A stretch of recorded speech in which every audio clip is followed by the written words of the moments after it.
So then this is where the story gets interesting. So yeah, we had my little daughter. She was born in June and it was the best. Like we had a boy, we had a girl. It was just like the best feeling ever. And I'm trying to think of how old she was. I think she was like 3. And I just knew that our family was not complete. Like it just didn't feel complete.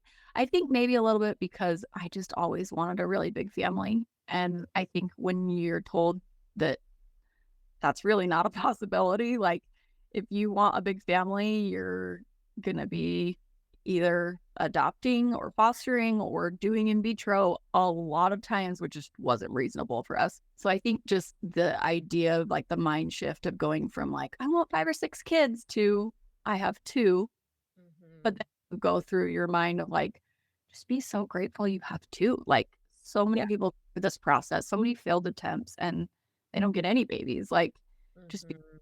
grateful. I think that that's like that internal battle with For sure. infertility, like Yeah. feeling gratitude, but also wanting something more. For And so, sure. Yeah. and then you doubt yourself. You're just like, why can't you just be content with what you have, you know? Mm.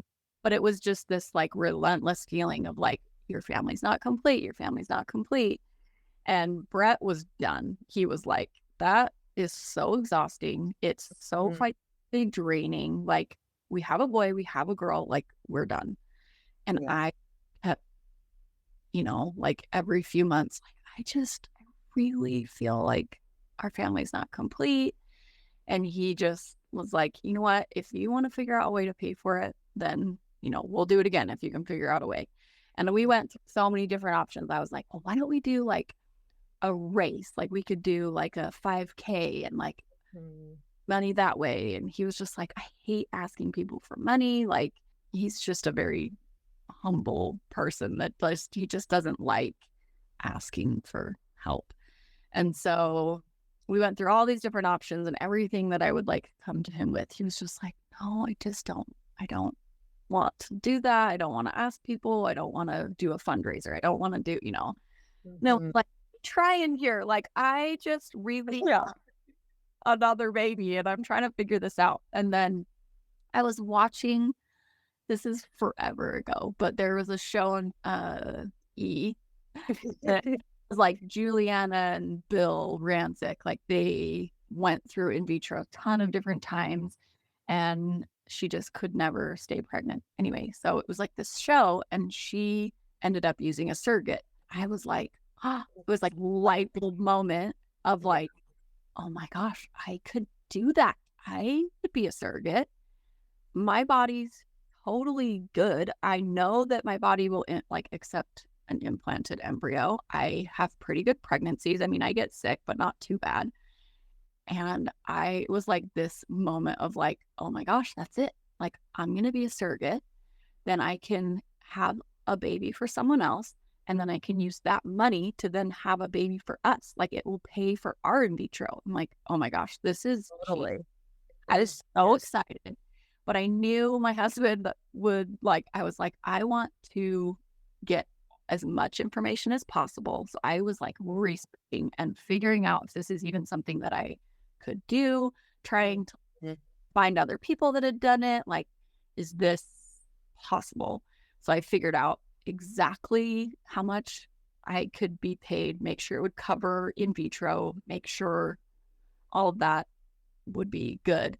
Then we were laying in bed one night and I like got up the courage. I was like, okay, I figured out a way to pay for in vitro. I was like, I'm going to be a surrogate. And he says, no, you're not.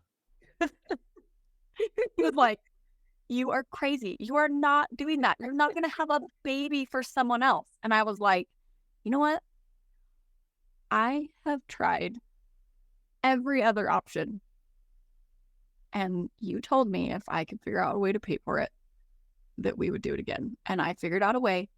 And guess what? It's my bot. Like I'm the one that's like making this huge sacrifice. Mhm. And I realize you have to be on board and you have to support me. So we can't do this if you're not on board. And so slowly after it was probably took us like a month or two to like really decide that we wanted to do this. And then it was like trying to find someone. Like you can't just go around being like, "Hey, do you want me to have a baby for you?" Like reach out to people who are going through infertility things. Like that's kind of intense to like find someone. And Mhm. I mean, there's a ton of different stories of different people. I was lined up with a family in China. We were lined up with a family in Arizona. We flew down to Arizona. It just nothing was clicking. And I just was to the point where I'm like, I don't care whose baby I have. Just like Mhm. get me pregnant so I can get this process over with so that I can turn Right. around and do it all over again. Like the longer this takes,